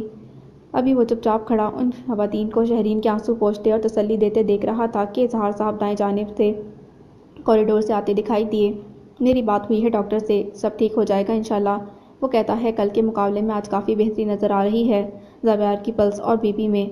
قریب آ کر انہوں نے مسودہ سنایا تھا۔ دیکھا تم نے، میں نے کہا نا کہ سب ٹھیک ہو جائے گا۔ خولہ نے فوراً اس کا ہاتھ تھام کر کہا۔ آپ نے پوچھا کب تک ہوش میں آئیں گے؟ زارا فکر مندی سے پوچھنے لگی۔ ڈاکٹر کہتا ہے اس بارے میں فی الحال کچھ کہنا مشکل ہے، اگلے چند گھنٹے بہت کروشل ہیں اس کے لیے۔ اظہار صاحب قدرے پریشان تھے مگر ظاہر نہیں کر رہے تھے۔ شہری، تم نے آسماں آنٹی کو انفارم کیا؟ نہیں، وہ کوئٹہ میں ہیں اور بہت فکر مند ہیں، تمہیں تو پتہ ہے انہیں انجائنا کی تکلیف ہے۔ میں نے ان سے کچھ نہیں کہا، میں نے ان سے کہہ دیا ہے کہ زبی اپنے کسی دوست کی ویڈنگ کی وجہ سے گھر پر نہیں، اور اس کا سیل پانی میں گر گیا تھا۔ خولہ کے سوال پر اس نے جھوٹ گھڑا تھا کہ سنایا۔ بالکل ٹھیک کیا، ابھی کسی کو اس بارے میں بتانے کی ضرورت نہیں۔ اس کی بات پر اظہار صاحب نے گلا صاف کر کے واضح الفاظ میں کہا تو وہ سب ان کی طرف دیکھنے لگے۔ انفیکٹ آغا جان کی صحت اور میمونہ آنٹی کے کمزور دل کے باعث ہمیں فی الحال ان کو بھی اس بری خبر سے دور رکھنا ہوگا۔ انشاءاللہ کل جب زاویار کو ہوش آ جائے گا تو بتا دیں گے، انہوں نے فیصلہ کن لہجے میں کہا تو تائیداً سب خاموش ہو گئے۔ بھابھی، آپ میمونہ آنٹی کو فون کر کے کہہ دیں کہ شہرین ہمارے ساتھ شیرازی ولا میں ہے اور شادی کے باعث میں نے اسے روک لیا ہے، کیونکہ اسے دیکھ کر تو آنٹی کو یقیناً شک ہو جائے گا کہ کچھ ہوا ہے زاویار کے ساتھ۔ خولہ نے خیال آنے پر زارا سے کہا تو سر ہلا کر موبائل بیگ سے نکالنے لگی۔ کم آن ریلیکس، آؤ میں تمہیں اکرما سے ملواؤں۔ پریشان اور گمسم کھڑی شہرین کو دیکھ کر خولہ نے کہا تو وہ متوجہ ہوئی۔ کچھ دنوں پہلے تو اسے بڑا مان تھا اکرما سے ملنے کا، مگر جب سے طارق بھیا کا نام خولہ کے ساتھ لیے جانے لگا تھا وہ اپنی اس خواہش کو گویا بھول چکی تھی، مگر اس وقت وہ چپ چاپ اس کے ساتھ چلی آئی تھی۔ خولہ نے اس کا ہاتھ تھام رکھا تھا۔ نائس ٹو میٹ یو، تعارف کے نتیجے میں اکرما نے مربت اور شائستگی سے کہا تو شہرین کی نظریں بے اختیار اس کی طرف اٹھیں اور اس کا مفصل جائزہ لے کر واپس لوٹ آئیں۔ طارق بھیا کے مقابلے میں کتنا ہینڈسم ہے اکرما شیرازی، مگر پھر بھی خولہ اجی بھائی کے فیصلے کو دل سے قبول کرنے کو تیار ہے۔ بے اختیار اس نے اپنے بھائی اور سامنے کھڑے اکرما کا تقابل کیا اور اس موازنے کے نتیجے میں ایمانداری سے سوچنے لگی۔ پھر کئی گھنٹے وہ لوگ وہاں رہے اور رات 11 بجے والی ڈیوٹی پر آئے سرجن سے مثبت رپورٹ لینے کے بعد گھر واپس چلے آئے۔ اظہار بھائی وہیں رک گئے تھے۔ مولا بخش البتہ ان کے ساتھ ہسپتال میں تھا۔ سب کے کہنے پر وہ بھی ہسپتال کے ماربل سے بنے ٹھنڈے فرش پر بہت سکون سے بیٹھا رہا اور جانے کو تیار نہیں ہوا۔ گھر پہنچ کر اکرمان تینوں خواتین کو نیچے چھوڑ کر اوپر چلا آیا۔ گھر میں آئے مہمان جا چکے تھے۔ صرف ردا کی چند سہیلیاں اس کے کمرے میں ڈیرا جمائے ہوئے تھیں۔ دادی غالباً اس کے انتظار میں جاگ رہی تھیں۔ وہ کمرے میں داخل ہوا تو بیڈ کے کنارے پیر لٹکائے بیٹھی در مکنون بے تابی سے اٹھ کھڑی ہوئی۔ السلام علیکم۔ وعلیکم السلام۔ کیا خبر لائے؟ کیسا ہے وہ بچہ اب؟ دادی کی تسبیح کے دانوں کو گردش دیتی انگلیاں تھم گئی تھیں۔ در مکنون کے چہرے پر مثبت سوال ان کے لبوں سے نکلا تھا۔ بہتر ہے پہلے سے، مگر خطرے سے باہر نہیں۔ بلڈ لاس کافی ہوا ہے اور سر پر بھی گہری چوٹ آئی ہے۔ سامنے والے صوفے پر بیٹھتے ہوئے اس نے کہا تو بے چینی سے اس کی جانب دیکھتی در مکنون ہونٹ کاٹنے لگی۔ اللہ کرم کرے، صحت دے۔ دادی کے پرنور چہرے پر پرخلوص سی روشنی بکھر گئی تھی۔ در مکنون نے انہیں دیکھا تو متاثر ہوئے بنا نہ رہ سکی۔ کتنی شفیق ہیں دادی، ہر ایک سے بے غرض محبت کرتی ہیں، ہمدردی رکھتی ہیں، اور ایک میں ہوں، اپنے محسن اور مجرموں کے لیے کسی کام کی نہیں ہوں۔ احساس کمتری سے سوچتے ہوئے وہ سست قدموں سے چلتی کمرے سے باہر چلی آئی۔ دل پر منو بوجھ آ گرا تھا جیسے۔ اکرما کی زبانی زاویار کا حال سن کر وہ کچھ اور بھی احساس جرم میں گھر گئی تھی۔ گرم گرم کافی بنا کر جس وقت وہ دادی کے کمرے میں آئی اکرما وہاں سے جا چکا تھا۔ جاؤ بیٹا اس کے کمرے میں دے آؤ، وہ ابھی سویا نہیں ہوگا۔ دادی کمبل میں لیٹتے ہوئے بولیں تو وہ اکرما کے کمرے کی طرف چل دی۔ دستک کی آواز پر اکرما نے یس کہا تو وہ اندر چلی آئی۔ وہ اپنے رائٹنگ ٹیبل پر بیٹھا تھا۔ کافی، تھینکس، اس کی ضرورت محسوس ہو رہی تھی۔ آئی پیڈ ایک طرف رکھتے ہوئے وہ متوجہ ہوا۔ جواباً وہ چاہنے پر بھی مسکرا نہ سکی۔ در مکنون وہ جانے کو پلٹی تھی کہ اکرما کی آواز نے قدم روک لیے۔ پلٹ کر سوالیہ نظریں اس پر تو اکرما نے بغور اس کے ستے ہوئے چہرے کو دیکھا۔ اس کی مڑی ہوئی پلکیں بھیگی اور ایک دوسرے سے جڑی ہوئی معلوم ہو رہی تھیں۔ لگتا تھا جیسے وہ رو رہی تھی۔ کیا آپ مسٹر زاویار کو پہلے سے جانتی ہیں؟ اکرما کا لہجہ قدرے یقین لیے ہوئے تھا۔ در مکنون کو قطعاً حیرت نہیں ہوئی۔ وہ خولا کے ساتھ وہاں گیا تھا۔ اتنا معلوم ہو جانا تو یقینی بات تھی۔ مرے مرے انداز میں سر ہلا کر اس نے گویا اعتراف کیا۔ گہری سانس بھر کر اکرما کرسی کی پشت سے لگ کر بیٹھ گیا۔ اینی وے سب ٹھیک ہو جائے گا۔ پتہ نہیں اسے دیکھ کر وہ کیا سمجھا تھا کہ تسلی دینے کے سے انداز میں بولا۔ در مکنون نے چونک کر اس کے چہرے کی طرف نگاہ اٹھائی۔ اینی اور اس کے آغا جان کے لیے یہ بہت کڑا وقت ہے۔ مجھے ان سے ہمدردی ہے۔ اس کی آنکھوں میں آنکھیں ڈال کر اس نے محض جملہ ادا نہیں کیا تھا، کچھ جتایا تھا۔ اکرما نے کافی کا سپ لیتے ہوئے اسے سرسری سا دیکھا اور پھر دوبارہ آئی پیڈ کی طرف متوجہ ہوتے ہوئے معمول کے سے انداز میں یوں بولا جیسے بات ختم کرنا چاہ رہا ہو۔ اچھی بات ہے، آپ کو ہمدردی ہونی بھی چاہیے۔ آخر کو وہ آپ کی بیسٹ فرینڈ کی فیملی ہے۔ جملہ مکمل کر کے وہ کچھ اس طرح اپنے کام میں منہمک ہوا کہ در مکنون پرسکون سی ہو کر کمرے سے باہر چلی آئی۔ حد ہے در مکنون، بھلا اس طرح بات کرنے کی کیا ضرورت تھی؟ کون سا کسی نے کوئی دفعہ لگا دی تھی تم پر؟ کسی کو کیا پتا کہ زاویار انصاری کی طرف تمہارا کتنا حساب نکلتا ہے، اور جس ذات کو پتا ہے وہ باخبر ہے۔ تم نے اسے یہ بددعا کبھی نہیں دی۔ ٹیرس پر آج بھی چاندنی اپنا فسوں پھیلا رہی تھی۔ وہ خود کو سمجھاتی ٹیرس پر چلی آئی۔ صبح 7 بجے اظہار صاحب کا فون آیا تو خولا شہرین کے ساتھ ہسپتال چلی آئی۔ زاویار کو ہلکا ہلکا سا ہوش آنے لگا تھا۔ یہ خبر اتنی اچھی تھی کہ ان سے رہا نہیں گیا۔ زاویار کو دیکھنے باری باری سب اندر گئے۔ شہرین جس وقت اندر آئی وہ نیم غنودہ تھا۔ ابھی تک اس نے کسی سے بھی بات نہ کی تھی، نہ آنکھیں کھولی تھیں۔ زوی کیسے ہو؟ پلیز آنکھیں کھولو۔ اس کا ٹھنڈا ہاتھ اپنے ہاتھ میں لیتے شہرین بے اختیار رو پڑی۔ ابھی کل ہی تو وہ ماما سے کہہ رہی تھی کہ کتنا مچ-ٹھنڈا ہوتا جا رہا ہے اور 80 کلو کے وزن سے کم نہیں ہے اس کا، اور آج اسے اس حالت میں دیکھ کر وہ اپنے آنسوں پر اختیار نہ رکھ سکی تھی۔ زاویار نے نقاہت سے آنکھیں کھولی تو سر کے پچھلے حصے میں شدید درد محسوس ہوا، لہٰذا دوبارہ تکلیف کے باعث آنکھیں بند کر لیں۔ تاہم شہرین کے دھندلے چہرے پر لکھا دکھ اور بہتے آنسو اس کی بصارت نے محفوظ کر لیے تھے۔ زوی یہ کیا کر لیا تم نے؟ کیوں ڈرائیونگ کی ایسی؟ آخر تمہیں یہ یاد کیوں نہیں رہتا کہ بہت سے لوگوں کی آس بندی ہے تم سے، تمہاری سانسوں سے؟ آسماں مامی، آغا جان، شہریار ماموں، اینی اور ہم سب محبت کرتے ہیں تم سے۔ تمہیں ٹھیک ہونا پڑے گا، ہماری خاطر، ہم سب کے لیے۔ شہرین بہت جذباتی ہو رہی تھی۔ پچھلے چند گھنٹے بے یقینی اور خدشوں میں کچھ اس طرح گزرے کہ زاویار کا یوں بچ جانا، معجزہ ہو جانا، اس کے اعصاب اس خوشی کو سہار نہیں پا رہے تھے۔ آئے موقع، اس کے آنسو اپنے ہاتھ پر گرتے محسوس کرتے زاویار نے تمام تر طاقت جمع کر کے بمشکل آنکھیں کھولیں اور دھیرے سے کہا، تھینک گاڈ۔ وہ بہتے آنسو سمیت یکدم مسکرا دیں۔ زوی کم از کم کچھ بولا تو تھا۔ تمہیں ذرا بھی اندازہ نہیں زوی کہ کل کی رات کیسے کٹی ہے۔ تمہیں کچھ ہو جاتا تو، اف میرے اللہ کتنا بھیانک وقت تھا وہ۔ شہرین خوشی کے باوجود کل کی رات اور اس کی تاریکی کو بھول نہیں پا رہی تھی۔ جھرجھری لیتے ہوئے بولی تو زاویار نے دوبارہ آنکھیں کھول دیں۔ میں کہاں ہوں؟ جنت میں، دیکھ نہیں رہے؟ یہ حور سامنے کھڑی ہے۔ اسے خود سے بات کرتا پا کر وہ خوشی سے پھولے نہ سما رہی تھی۔ اس دلی سے بولتے ہوئے اس نے آنکھیں خشک کیں۔ اوفو بھائی، ظاہر ہے ہاسپٹل میں ہو۔ جو کارنامہ تم نے انجام دیا ہے اس کے بعد ستارہ جرأت یہیں آ کر ملتا ہے۔ ویسے میری سمجھ میں نہیں آتا کہ تم زندگی سے اس قدر عاجز کیوں ہو۔ آخر ضرورت کیا تھی تمہیں مہران کی بائک چلانے کی؟ ٹین ایج سے آج تک جب بھی تم نے بائک یوز کی ہے تو اس سے نقصان ہی ہوا ہے تمہارا۔ تمہیں پتہ ہے نا کہ تمہارا ٹیمپرامنٹ بائک ڈرائیونگ والا بالکل بھی نہیں ہے، مگر پھر بھی تم نے شوخی سے بولتے بولتے وہ سنجیدگی سے اسے ڈپٹنے لگی تھی۔ زبیار کے نکہت زدہ چہرے پر یکدم بیزاری ابھری تو وہ گہری سانس بھر کر چپ ہو گئی۔ زبیار نے اسے خاموش پایا تو جنبش کرنے کی کوشش کی۔ میرے سر میں شدید درد ہے، بلکہ پورے جسم میں اپنے ہاتھ پاؤں ٹھیک سے موو نہیں کر پا رہا۔ مجھے بتاؤ کیا ہوا ہے مجھے؟ اس کی کمزور آواز میں جھنجھلاہٹ تھی۔ شہرین نے ہونٹ بھینچ کر اسے دیکھا۔ کچھ پوچھا ہے میں نے؟ وہ یقیناً غصے میں آ گیا تھا، مگر کمزوری کے باعث بہت زور سے نہیں بول رہا تھا۔ تمہارا پرسوں رات سویرے ایکسیڈنٹ ہوا ہے۔ تم کو کسی نے ٹرک سے ہٹ کیا تھا۔ بائک اور تمہارا سیل دونوں ختم ہوئے اور تمہارا ہاتھ بھی فریکچر ہے۔ سر میں شدید چوٹ آنے کے باعث تمہارا خاصا خون بہہ گیا ہے اور تم پورے 36 گھنٹوں کے بعد ہوش میں آئے ہو۔ اسے بتانا ہی پڑا تھا۔ اور میرے پیر، وہ ٹھیک ہیں، البتہ ٹخنے پر شدید چوٹ آئی ہے جس کی وجہ سے تم اچھا فیل نہیں کر رہے، لیکن تم جلد ہی ٹھیک ہو جاؤ گے۔ آقا جان کی ڈانٹ کھا کر تو اچھوں کے بیڈ سے اٹھنا ہی پڑتا ہے، وہ نرمی سے بولی تھی۔ کیا ماما اور آقا جان کو پتہ ہے؟ نکہت سے سوال کیا۔ نہیں، ابھی میں نے کسی کو اطلاع نہیں دی سوائے خولا اور رجی بھائی کے۔ کیا کرتی، کل تمہیں یہاں اس حالت میں دیکھ کر تو میں سمجھی کہ تم نے سمجھا کہ میں مر گیا ہوں۔ اس نے نکہت بھری آواز میں اس کا جملہ مکمل کیا تو شہری نے خفگی سے اسے دیکھا۔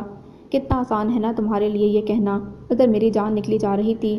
کیا جواب دیتی میں مامی کو، آقا جان کو، کہ کیا حالت ہوتی ہے شہریار ماموں کی؟ مگر تمہیں کیا پرواہ، تم بہت کھٹور ہو زوی۔ افسردگی اور شکایت سے مزین اس کا لہجہ زاویار کو چپ کرا گیا۔ شہرین نے اسے بغور دیکھا تو احساس ہوا زاویار انصاری کے چہرے پر کمزوری اور نکہت کے علاوہ بھی کچھ تھا، شاید گہرا دکھ، یا شاید کوئی اضمحلال، عجیب طرح کی افسردگی تھی، یا پھر کچھ کھو دینے کا شدید ملال، کوئی ایسا رنج اور درد جو اس کی آنکھوں کی سطح پر سرخی بن کر چمک رہا تھا۔ تم ٹھیک تو ہو نا زوی؟ کسی غیر معمولی واقعے کے وقوع پذیر ہونے کے خدشے نے لاابالی سی شہرین مرزا کے دل کو چھوا تو وہ بے اختیار سوال کر بیٹھی۔ مدھم سی ہوں کے ساتھ ہی زاویار نے پلکیں موند لیں۔ ابھی وہ مزید کچھ کہنا چاہتی تھی کہ نرس نے اندر آ کر اسے زبردستی باہر بھیجا۔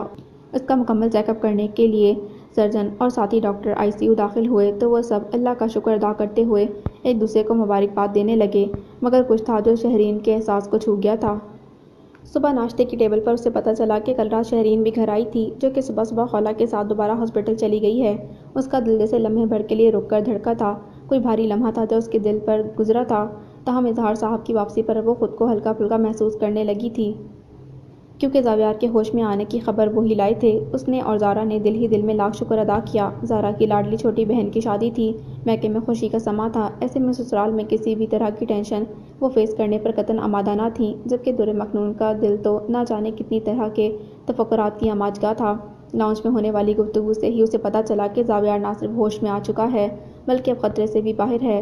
ہاتھ میں فریکچر ہے جو کہ چند دنوں میں بآسانی ٹھیک ہو جائے گا، اور سر کے زخم بھی منمل ہو جائیں گے۔ کاش کہ دل اور روح پر لگے زخم بھی آسانی سے منمل ہو سکتے، جیسے جسم پر لگے چرکے دواؤں سے ٹھیک ہو جاتے ہیں۔ ردا کے کمرے کی طرف آتے ہوئے اس نے یاسیس سے سوچا تھا، پھر سر جھٹک کر آگے بڑھ گئی۔ ردا کے سسرال والوں کے لیے پسند کیے گئے گفٹ آ چکے تھے، اور اب زحا اور زارا کے ساتھ ردا کی کچھ سہیلیاں انہیں خوش رنگ چمکیلے ریپرنگ پیپرز میں ملفوف کرنے میں منہمک تھیں۔ میمی کے کہنے پر بھی وہ وہاں چلی آئی تھی۔ کمرے کا ماحول بہت خوشگوار تھا۔ ردا کی سہیلیاں بہت شوق تھیں، زومعنی مذاق اور چٹکلوں کے درمیان کام بھی پھرتی سے کیا جا رہا تھا۔ کچھ دل پر سے ہٹنے والے بوجھ اور کچھ شادی کے بہت خوشگوار ماحول نے اس پر خاصا اثر ڈالا تھا۔ کتنی ہی بار نہ چاہتے اسے ہنسی آ گئی تھی۔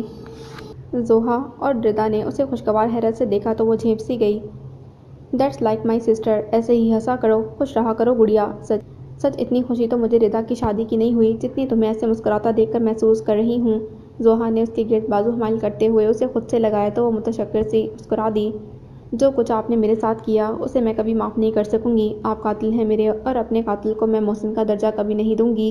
آپ لمحہ لمحہ جلے ہیں نا برزخ میں، تو اب یاد رکھیں کہ یہی دوزخ آپ کا مسکن ہے، اور آپ ہمیشہ اس میں جلتے رہیں گے۔ میں آپ کو ضمیر کی اس خلیج سے، اس گرد سے کبھی آزاد نہیں ہونے دوں گی، جو آپ کو آپ کا ظلم یاد دلاتا رہے گا۔ میرے بابا اور میری ماما کے قاتل کو میں بھلا کیسے معاف کر سکتی ہوں؟ So please leave me alone. چلے جائیں، میری اس موت سے بدتر زندگی سے نکل جائیں، سانس لینے دیں مجھے بھی۔ پلیز اتنا ظلم نہ کرے کہ میری ہر سانس ایک بددعا بن کر لگے آپ کو۔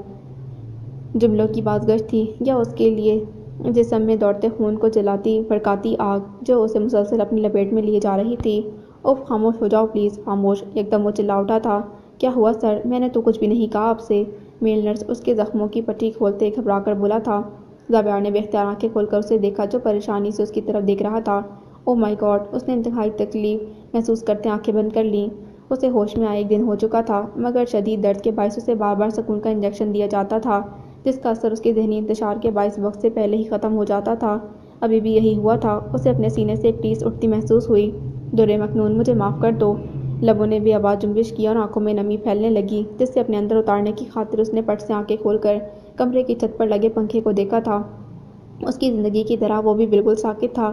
چلیے، آپ کی ڈریسنگ تو مکمل ہو گئی، ہوپ فلی آپ جلدی ریکور کریں گے۔ میل نرس خوش مزاج تھا، مسکرا کر بولا۔ زاویار نے کسی گہری سوچ سے نکل کر اسے دیکھا اور مسکرانے کی کوشش کی مگر کامیاب نہیں ہوا۔ 1-2 پیشہ ورانہ مشورے دے کر وہ رخصت ہوا تو اسے اپنے گرد و پیش پر نظر دوڑائی۔ اسے پرائیویٹ روم میں شفٹ کر دیا گیا تھا۔ گھڑی پر نظر ڈالی تو احساس ہوا کہ دن ڈھل رہا ہے۔ گویا زندگی کے کچھ دن عالم بے ہوشی میں گزر گئے۔ زاویار انصاری! کتنا ہی اچھا ہوتا جو یہ بے ہوشی کچھ دیر اور طاری رہتی۔ اپنوں کی تکلیف کا احساس کیے بغیر وہ سب اس کے حادثے کے سبب اٹھا رہے تھے۔ اس نے قدرے بے حسی سے سوچا۔ ابھی کچھ اور سوچنا ہی چاہتا تھا کہ مولا بخش کو کمرے میں داخل ہوتا دیکھ کر اس کا ذہن صحیح معنوں میں بیدار ہوا۔ ہاتھوں میں پھلوں کا تھیلا لیے وہ بڑی خوشی اور گرم جوشی سے اس کے پاس چلا آیا تھا۔ کیسے ہو صاحب؟ خدا کا لاکھ لاکھ شکر ہے کہ اس نے آپ کو نئی زندگی دی۔ مولا بخش عقیدت سے اسے دیکھ رہا تھا۔ میں ٹھیک ہوں، تمہارا شکر گزار ہوں کہ تم نے مجھے بروقت ہسپتال پہنچایا۔ کاش کہ نہ پہنچایا ہوتا۔ ارے آپ تو مائی باپ ہو ہمارے، ہم تو احسان مند ہیں آپ کے صاحب۔ اس چمڑی کا جوتا بنا کر بھی آپ کو پہنائیں تو بھی آپ کا احسان کا بدلہ نہیں چکا سکتے۔ مولا بخش نے ہاتھ جوڑتے ہوئے عاجزی سے کہا۔ پلیز مولا بخش، میں نے کئی بار کہا ہے میرے سامنے اس طرح مت کیا کرو، بیٹھ جاؤ۔ اس نے تھکے تھکے لہجے میں ٹوکا تو مولا بخش معافی کا خواستگار ہوا۔ کچھ دیر وہ اس سے ادھر ادھر کی باتیں کرتا رہا یہاں تک کہ شہرین اور میمونہ بیگم اندر داخل ہوئیں۔ آئے میرا بچہ، یا اللہ کیا ہو گیا اسے؟ میمونہ بیگم تڑپ کر بھتیجے کی طرف بڑھیں۔ زاویار نے ناراضگی سے سائڈ ٹیبل پر ہاٹ پاٹ رکھتی شہری کی طرف دیکھا جسے اس نے میمونہ اور خاص طور پر آسماء بیگم کو اس حادثے کی اطلاع دینے سے منع کیا تھا۔ میمونہ نے آگے بڑھ کر اس کا ہاتھ تھام کر لبوں سے لگا لیا۔ وہ بہت متاثر ہوا۔ ٹیک اٹ ایزی ماما، یہ ٹھیک ہے اب، شہری نے اس کی سخت نظروں کی پرواہ نہ کرتے ماں سے کہا تو وہ یکدم بھنا گئیں۔ یہ تمہیں ٹھیک نظر آ رہا ہے شہری؟ حواسوں میں ہو تم؟ میرے بچے کا اتنا سا منہ نکل آیا ہے۔ میمونہ بیگم تڑپ اٹھی تھیں۔ مولا بخش اس دوران کمرے سے نکل گیا۔ کم آن ماما، ایک کرنل کی بیوی اور ایک میجر کی ماں ہوتے آپ کو اس طرح ہاتھ پیر چھوڑ دینا سوٹ نہیں کرتا، لہٰذا خود بھی ریلیکس رہیں اور اس ادبلاؤ کو بھی سمجھائیں۔ 1 گھنٹے کے اندر اندر مامی آ رہی ہیں کوئٹہ سے، ابھی تو انہیں بھی سنبھالنا ہوگا۔ جوس کے ڈبے سے گلاس میں جوس انڈیلتے وہ بولی تھی۔ شہری! یکدم زاویار نے اس سے گھوڑا۔ میں نے منع کیا تھا نا تم ماما کو فون نہیں کرو گی۔ آئی ایم سوری، پچھلے 48 گھنٹوں سے میں انہیں جھوٹ بول بول کر مطمئن کر رہی تھی مگر اس سے زیادہ ظلم نہیں کر سکتی تھی ان پر۔ تمہیں معلوم ہے وہ کس طرح رو رہی تھیں۔ میرے کسی جھوٹ پر انہیں یقین نہیں آیا تھا۔ زاویار کے انداز پر اسے طیش آ گیا تھا، چلا کر بولی اور جوس کا گلاس سائڈ ٹیبل پر پٹک دیا۔ بیٹا زوی، شری ٹھیک کہہ رہی ہے، آسماء ماں ہے، ماں کے دل میں تو گویا ٹرانسمیٹر فٹ ہوتا ہے، کوئی کہے نہ کہے، بتائے نہ بتائے، اولاد کی تکلیف پر اس کا دل اسے سگنل دیتا ہے، خطرے کا الارم اس کے اندر بجتا ہے۔ اگر ابھی بھی آسماء کو نہ بتایا جاتا تب بھی اس نے واپسی کی ٹکٹ لے لی تھی۔ میمونہ بیگم نے پیار سے زاویار کی کشادہ پیشانی چوم کر کہا تو وہ چپ سا رہ گیا۔ شری اطمینان سے اس کے سامنے پڑے صوفے پر جا بیٹھی۔ بلکہ چند دنوں میں آقا جان اور شہریار ماموں کو بھی فیس کرنے کی تیاری کر لو۔ اوہ! اس نے گہری سانس بھر کر دونوں ماں بیٹی کو دیکھا اور نفی میں سر ہلا کر رہ گیا۔ میمونہ بیگم کے سامنے وہ موجود تھا مگر بار بار حادثے کے خیال سے وہ لرز جاتی تھیں، کبھی اس کا ماتھا چومتی، کبھی صدقہ نکالتی، کبھی کچھ پڑھ کر دم کرتی۔ بس کریں ماما، اس پر اتنا دم مت پڑھیں کہ کہیں یہ جن کا بچہ ایسے غائب نہ ہو جائے جیسے لاحول پڑھنے سے شیطان اڑن چھو ہو جاتا ہے۔ پھوپھی بھتیجے کے لاڈ کو اس نے شرعی نظروں سے دیکھتے ہوئے کہا تو زاویار نے گہری نظر اس پر ڈالی جو کل اس کے ہوش میں آنے پر کس طرح خوشی سے دیوانی ہو رہی تھی اور بظاہر خود کو فریش ظاہر کرتی، چھیڑ چھاڑ کرتی شہرین کی آنکھوں میں اسے تفکر اور گزری بھاری ساعتوں کا ذہن صاف دکھائی دے رہا تھا۔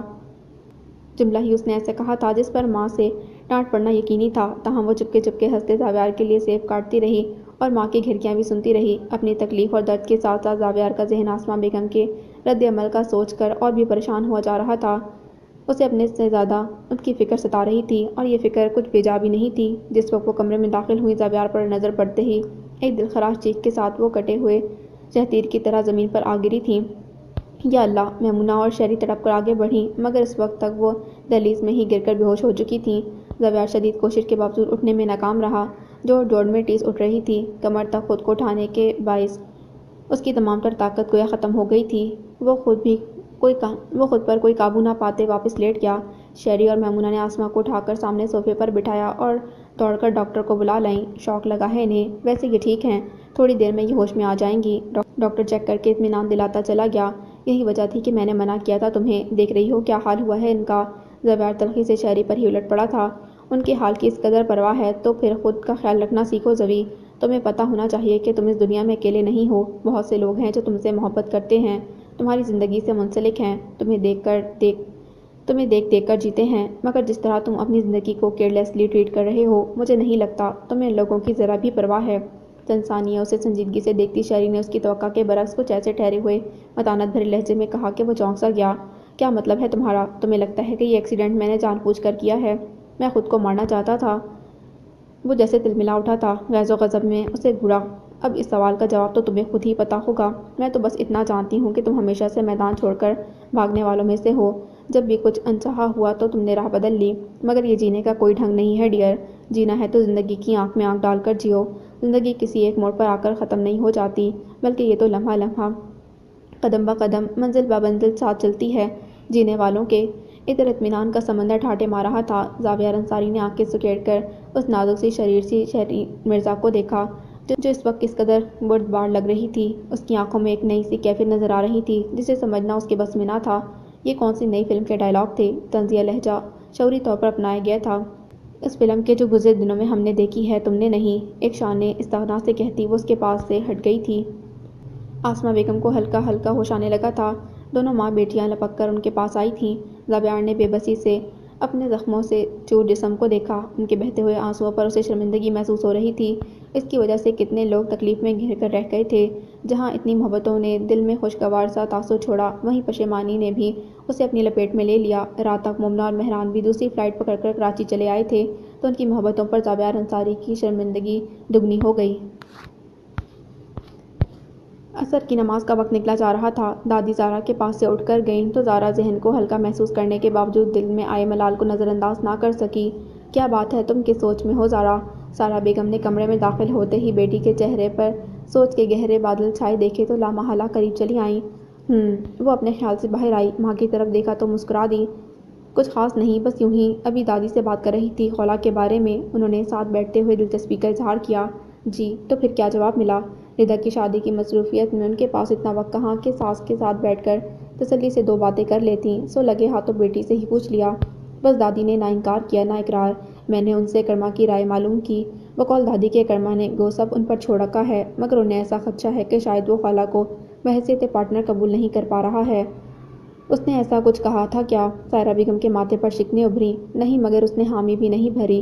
وہ کھل کر اس ٹاپک پر ان سے بات نہیں کر رہا ہے، اور اس کے اسی رویے سے دادی نے جج کیا کہ شاید اکرما کی یہاں مرضی نہیں، گو کہ اس نے انکار ہی نہیں کیا، مگر دادی اس کے مزاج کو سمجھتی ہیں۔ زارا نے قدرے اطمینان سے ساری گفتگو کا حاصل ماں کے سامنے رکھا تو انہوں نے بیٹی کی طرف دیکھا، گویا اماں نے ایک طرح سے انکار کر دیا ہے اور تم اس بات پر مطمئن ہو۔ اب اظہار کو کیا جواب دو گی تم؟ بیٹی کا اطمینان ان کی سمجھ سے بالاتر تھا۔ جواب میں زارا نے آغا جان کے فیصلے سے ان کو آگاہ کیا تو وہ ناگواری کا اظہار کیے بنا نہ رہ سکیں۔ تو اس پروپوزل کا خیال انہیں اس وقت کیوں نہیں آیا جب خولہ ان کے پاس لاہور میں رہا کرتی تھی؟ ذرا سوچو، اگر ابھی اماں نے ہاں کر دی ہوتی یا اکرما نے اپنا انٹرسٹ خولہ میں ڈیولپ کر لیا ہوتا تو کتنی امبیرسنگ سچویشن ہو سکتی تھی تمہارے لیے۔ وہی تو میں نے بھی اظہار سے یہی کہا تھا، مگر ان کا تو آپ کو پتہ ہے، آغا جان کو اپنے والد اور دادا کی جگہ مانتے ہیں وہ، اوپر سے خولہ بھی بھائی کی حامی ہے، وہ کسی بھی قسم کی ٹینشن کو فیس کرنا نہیں چاہتی، اسی لیے اس نے بھی کوئی اعتراض نہیں کیا۔ اب ایسے میں آج جب دادی نے مجھے ڈھکے چھپے لفظوں میں انکار کیا تو خود کو بہت ریلیکس فیل کر رہی ہوں۔ در حقیقت کئی دنوں سے اس سوچ نے اسے پریشان کر رکھا تھا، شرازی ولا میں اس نئی ڈیولپمنٹ کا ذکر کس طرح کرے، مگر اللہ نے اس کی مشکل آسان کر دی تھی۔ اظہار تو سب کچھ اپنے کندھے پر ڈال کر مطمئن ہو گئے تھے، مگر فیس تو اس کو ہی کرنا تھا۔ تاہم زارا کو بھی خولہ کے اس طرح طارق کے لیے مان جانے پر حیرت تھی، جس نے کچھ دن پہلے ہی اکرما کے لیے اقرار کیا تھا۔